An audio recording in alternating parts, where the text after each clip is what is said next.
नमस्कार किसान साथियों, मेरा नाम पवन पाटीदार, ग्राम निसरपुर, तहसील कोकशी, जिला धार, मध्य प्रदेश से हूँ।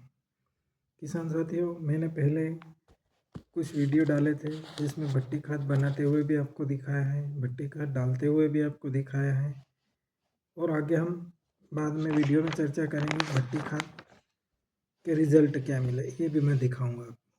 आज हम बात करते हैं कि भट्टी खाद की हमको ज़रूरत क्यों है और भट्टी खाद से हमें क्या क्या फ़ायदे मिलेंगे, इस बारे में हम चर्चा करेंगे। थोड़ा सा वीडियो लंबा होगा, पर आप अगर पूरा वीडियो देखेंगे, सुनेंगे तो आपको पूरी जानकारी मिलेगी। तो हम बात करते हैं उस समय की जब सन 1960 से 70 के दशक में हमारे देश में हरित क्रांति लाई गई। हरित क्रांति के तहत हमारे देश में रासायनिक खादों को लाया गया, क्योंकि उस समय यह हमारी ज़रूरत थी। उस समय हमारे देश में खाद्यान्न की कमी थी, लोगों को खाने के लिए भोजन नहीं मिल रहा था, लोग भूख से मर रहे थे। इसलिए हमारी तत्कालीन सरकार ने रासायनिक खादों को भारत में आयात किया, वो किसानों को इसके उपयोग के लिए प्रेरित किया। किसानों ने भी शुरू में इसको डरते हुए उपयोग किया, क्योंकि उस समय में हम खेती करते थे, केवल गोबर की खाद का उपयोग करते थे, ऑर्गेनिक खेती करते थे। तो डरते हुए कुछ किसानों ने इसका उपयोग किया। जब इसका रिजल्ट सामने आया, परिणाम अच्छे आए और किसानों ने देखा कि हाँ, हमारा उत्पादन बढ़ रहा है, तो फिर धीरे धीरे किसानों ने इसका उपयोग करना चालू किया। अब जैसे उत्पादन बढ़ने लगा तो धीरे धीरे किसानों ने ज़्यादा उत्पादन के लालच में, हम लोगों ने ज़्यादा उत्पादन की लालच में इसका रासायनिक खादों का उपयोग धीरे धीरे बढ़ाते गए और गोबर का उपयोग कम करते गए। अपनी ज़मीन के स्वास्थ्य को हम बिगाड़ते गए। आज यह स्थिति हो गई है कि हम बिना रासायनिक खाद के खेती कर ही नहीं सकते हैं, जबकि हमें रासायनिक खाद का उपयोग केवल थोड़ी सी मात्रा में करना था। जैसे हम रोटी बनाते हैं तो आटे में नमक मिलाते हैं, इस हिसाब से हमको रासायनिक खाद का उपयोग करना था, तो हमारी ज़मीनें खराब नहीं होती। परंतु हमने लालच में आकर रासायनिक खाद का उपयोग बढ़ा दिया और प्राकृतिक खेती जो पहले करते थे उसको कम कर दिया, जिसके दुष्परिणाम हमें बहुत आज देखने को मिलते हैं।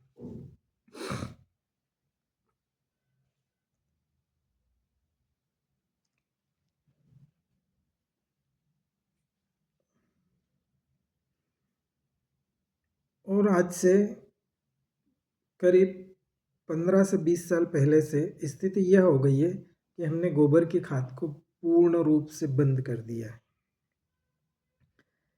पूर्ण रूप से रासायनिक खादों पर निर्भर हो गए हैं, जिसका दुष्परिणाम हमारी ज़मीनें कठोर हो गई है।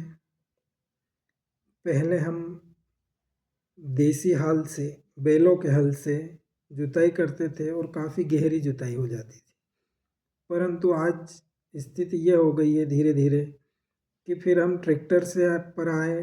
ट्रैक्टर भी शुरू में हमारे पास 30 HP से 35 HP के होते थे, जिससे अच्छी जुताई होती थी।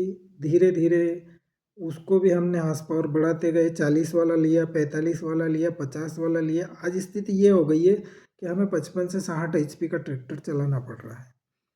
उसके बाद भी हम ज़मीन को उस हिसाब से नहीं तैयार कर पा रहे हैं जैसा कि पहले होता था। हमें हर साल प्लाऊ करना पड़ रहा है। प्लाऊ से ज़मीन सुधारते हैं, जब जाके कुछ हद तक हमारी ज़मीनें गहरी जुताई हो पाती है।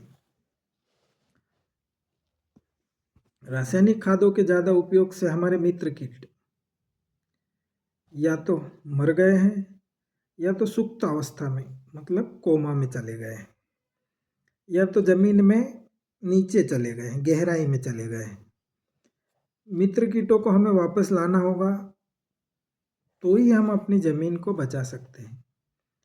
अगर हम अपने मित्र कीटों को फिर से ऊपर की सतह पर लाएंगे तो ही हम ज़मीन को बचा पाएंगे, वरना नहीं तो अगले 5 से 10 साल में हमारी ज़मीनें बंजर हो जाएगी।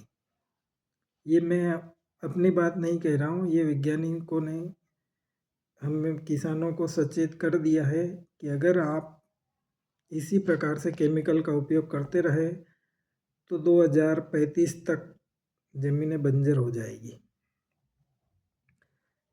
इसके साथ ही हमारे बच्चों के स्वास्थ्य, हमारे और हमारे बच्चों के स्वास्थ्य पर भी इसका रासायनिक खादों का और कीटनाशकों का बुरा प्रभाव पड़ा है।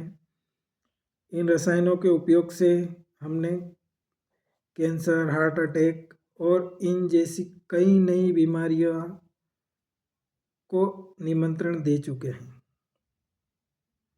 और हमारे घरों में ये बीमारियां आ गई हैं। इन बीमारियों से हमें अपनी अगली पीढ़ी को बचाना होगा और उसके लिए हमें फिर से गोबर की खाद के उपयोग को बढ़ाना है। किंतु यहाँ पर समस्या एक आएगी कि आज हमारे पास समस्या यह है कि हम जितनी मात्रा में गोबर खाद की आवश्यकता है, आज हमारे पास यह समस्या है कि हमें जितनी मात्रा में गोबर खाद की आवश्यकता है उतनी मात्रा में उपलब्धता नहीं है, और अगर कहीं उपलब्ध भी है तो हमारे बजट में नहीं है। अतः इन सारी समस्याओं से बचने के लिए हमें कुछ उन्नतिशील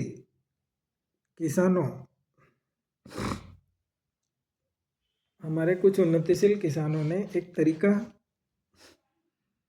निकाला है ताकि हम कम गोबर की खाद में भी ज़मीन को खराब होने से बचा सकते हैं और हमारे उत्पादन भी ना घटे। इसके लिए हमारे कुछ उन्नतिशील किसानों ने एक तरीका निकाला है जिसको कि उन्होंने नाम दिया है भट्टी खाद।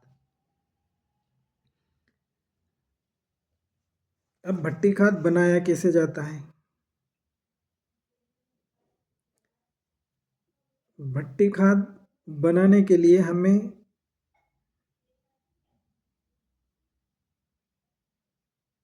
बात करते हैं 1 एकड़ में भट्टी खाद कैसे बनाया जाता है, इसकी बात करते हैं।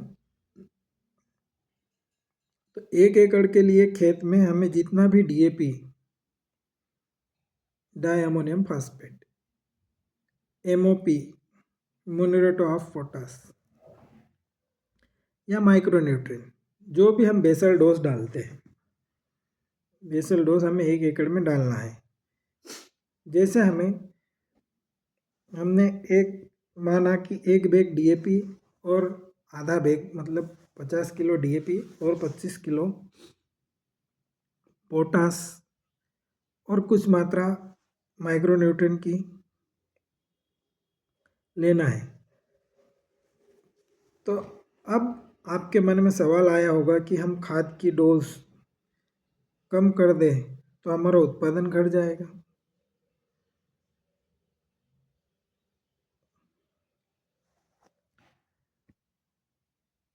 जितना भी हम खाद डालते हैं उससे हमें आधा लेना है। जैसे आप अगर 1 एकड़ में 1 बैग DAP डाल रहे हो तो उसको हमको 1 की बजाय आधा बैग लेना है। तो यहाँ पर आपके मन में एक सवाल आया होगा कि अगर हम खाद की डोज कम कर देंगे तो हमारा उत्पादन घट जाएगा, परंतु ऐसा नहीं होगा।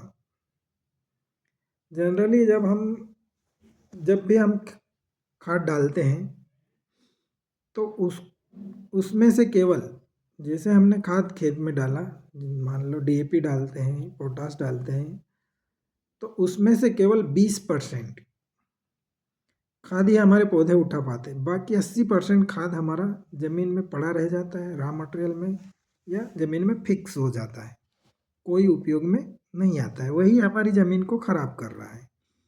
उसी के कारण हमारी ज़मीनें कठोर होती जा रही है।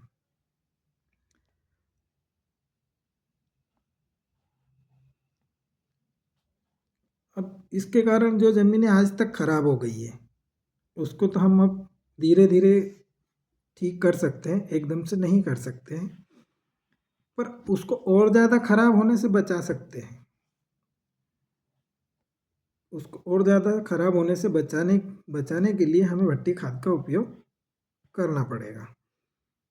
इसके लिए हमें जितना भी रासायनिक खाद अपने खेत में डालना है उसका आधा लेना है। 1 एकड़ की मात्रा अगर मान लो आप 2 बैग डीएपी के डालते हो तो आपको 1 ही बैग डीएपी का लेना है। 1 बैग पोटास का लेते हो तो आपको आधा बैग लेना है पोटास का। माइक्रोन्यूट्रिएंट्स अगर आप 5 किलो के हिसाब से लेते हो तो आपको 2.5 किलो लेना है। और जितना भी आप ले रहे हो उसका 3 गुना उसके वजन का, जैसे आपने रासायनिक खाद मान लो कुल मिलाकर सारा 2 क्विंटल 200 किलो हो रहा है, तो आपको उसका 3 गुना मतलब 600 किलो गोबर की खाद लेना है। गोबर की खाद ले लो या तो आप मिट्टी भी ले सकते हैं।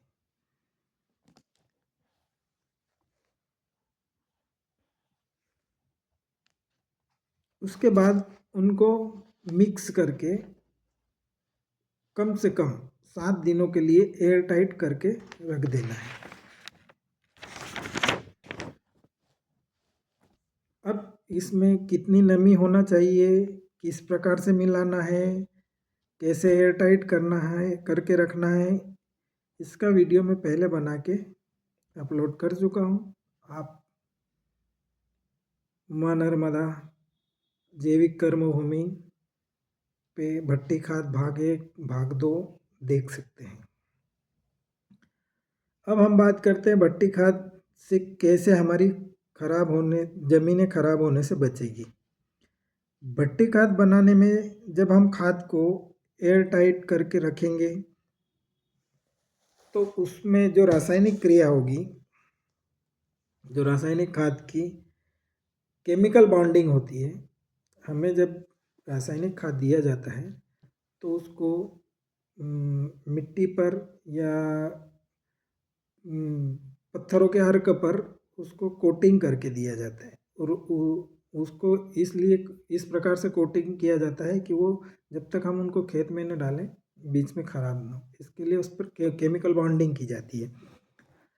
तो वह भट्टी खाद बनाने में वो केमिकल बॉन्डिंग टूट जाती है और बॉन्डिंग के टूटने से खतरनाक गैसें निकलती है। वह वह अगर हमारी ज़मीन में निकलेगी तो हमारी ज़मीन को ख़राब करेगी। डायरेक्ट हम डालते हैं तो हमारी ज़मीन को ख़राब करती है। भट्टी खाद में वह केमिकल बॉन्डिंग जब हम उसको एयर टाइट करेंगे तब टूट जाएगी। उससे जो जहरीली गैसें निकलेगी वो पहले ही ज़मीन में जाने से पहले ही बाहर हो जाएगी और हमारा खाद रेडी फूड बन जाएगा। मतलब आज जैसे हम इम्पोर्टेड खाद देते हैं, इस प्रकार से हमारा खाद रेडी फूड बन जाएगा। जैसे ही हम उसको फील्ड में डालेंगे, खेत में डालेंगे और नमी मिलेगी उसको वहाँ पर कि पौधे की जड़ के पास जाएगा कि पौधा इसको उठा लेगा डायरेक्ट। जनरली जैसे हम रासायनिक खाद को खेत में डालते हैं तो इसकी प्रोसेस करीब 10 से 20 दिन होते हैं, उसके बाद पौधा इसको उठाने लगता है और केवल 20% उठाता है और 80% रॉ मटेरियल रह जाता है। और भट्टी खाद बनाने से हमें यह फ़ायदा मिलेगा कि हमारा खाद 80% पौधा उठा लेगा और केवल 20% उसमें जो रॉ मटेरियल मिलाया जाता है वही बचेगा।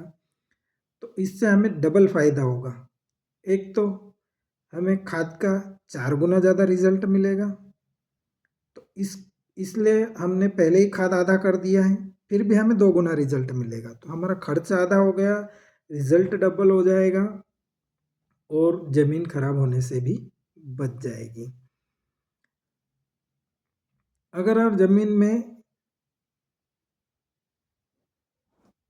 में अगर हम रासायनिक खाद को केमिकल बॉन्डिंग को अगर हमें ज़मीन में तोड़ना है तो ज़मीन में 3 से 4 इंच गहराई में हमें रासायनिक खाद डालना पड़ेगा और उसके बाद भी वहाँ पर भी बॉन्डिंग टूटेगी, जो गैसेस निकलेंगी जहरीले, तो उससे हमारी ज़मीन खराब होगी। और हमारे मित्र कीटों को भी नुकसान पहुंचाएगी। इन सब नुकसानों से बचने के लिए हमें भट्टी खाद बनाने की आवश्यकता है।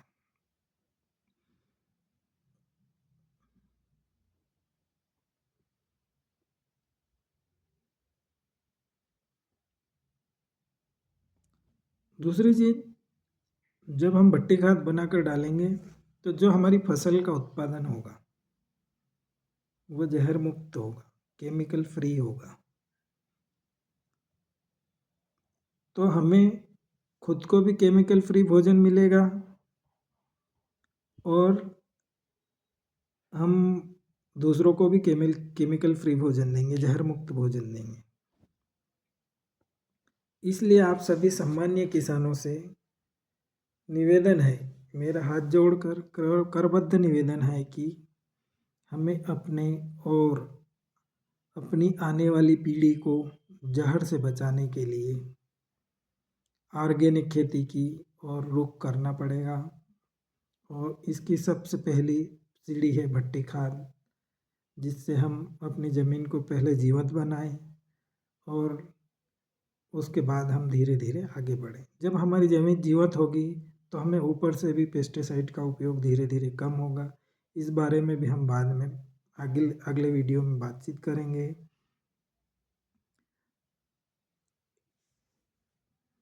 आज मैंने आपको भट्टी खाद के बारे में मुझे जितनी जानकारी थी आपसे साझा की। अगर अच्छी लगे तो वीडियो को लाइक करना, शेयर करना और सब्सक्राइब करना।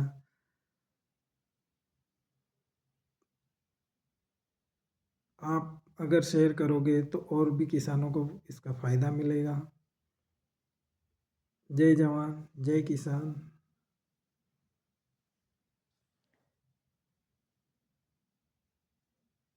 अगले वीडियो में हम आपको भट्टी खाद के रिज़ल्ट भी दिखाएंगे।